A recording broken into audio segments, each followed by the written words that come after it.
Hi whole. അപ്പോൾ ഇന്ന് recipe ആയിട്ട് വന്ന നെയ്യപ്പം റെസിപ്പിയാണ്. അപ്പോൾ ഈ നെയ്യപ്പത്തിന് പ്രത്യേകത ഉണ്ട്.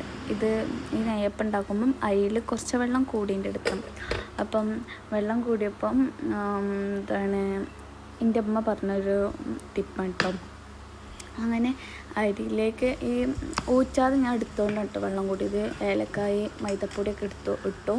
പിന്നെ എന്താ വെച്ചാൽ ചക്കര വെള്ളം ഒഴിച്ചു. അപ്പോൾ കണ്ടില്ലേ, വിട്ട് നിൽക്കുന്ന വെള്ളം ചക്കരപ്പാനിയും വിട്ട് നിന്നു. അങ്ങനെ ഇത് അരിച്ച് വെച്ചു.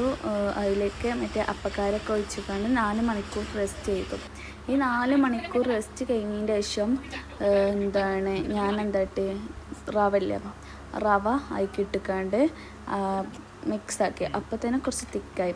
അപ്പം നല്ല തിക്കാവണ്ട, നല്ല കുറച്ച് തിക്കായി. അങ്ങനെ ഉണ്ടാക്കി നോക്കൂ. വെള്ളം ഏറിയാൽ ബേജാറാവണ്ട, ഇതേപോലെ ചെയ്ത് നോക്കിയാൽ മതി. അങ്ങനെ നല്ല അടിപൊളി നെയ്യപ്പം കിട്ടി. അപ്പം ഇതേപോലെ ഉണ്ടാക്കി നോക്കൂ, എന്നിട്ട് അഭിപ്രായം അയക്കൂ.